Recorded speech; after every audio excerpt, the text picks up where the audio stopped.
There are two main reasons for the changes in the way we work in both traditional, co-located settings and in virtual ones. Technologies like instant messaging, video conferencing, and remote access are in constant use. Even if we share an office with someone and exchange with them face-to-face on a regular basis, today's working relationships are at least partly built on our digital connections, through email, social media, or file-sharing programs. The second main driver of the increase in virtual teams, apart from technology, is the increasing global nature of business. Telecommuting is also gaining in popularity as remote access lets us work from any number of locations outside the office. Meanwhile, firms like Yahoo have dialed back on their telecommuting policy, and managers are frequently expressing concerns about being able to achieve the same results from the virtual teams as they do from the traditional teams. A recurring question has become, are long-distance relationships as strong, as productive as the work relationships we cultivate at the office?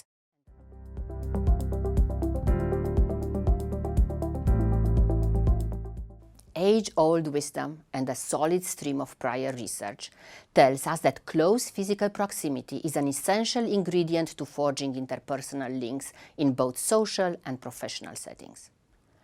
However, my findings bolster a smaller stream of research that argues that how close we feel is more important than how close we actually are. We call this feeling perceived proximity. First, perceived proximity can be generated between two distant colleagues as they share personal information.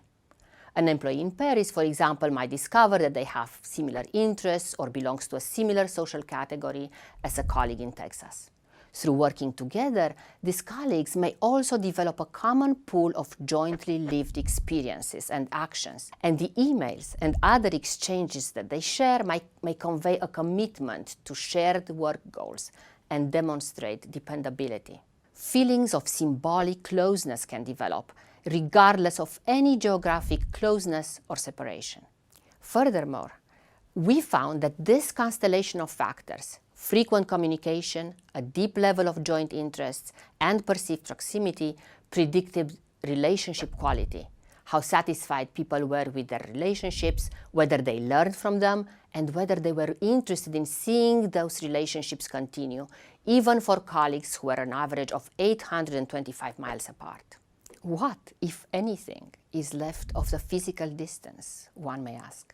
In fact, symbolic systems may have evolved to the point where communication and shared identity can create perceptions of proximity that are as strong for dispersed colleagues as they are for collocated ones.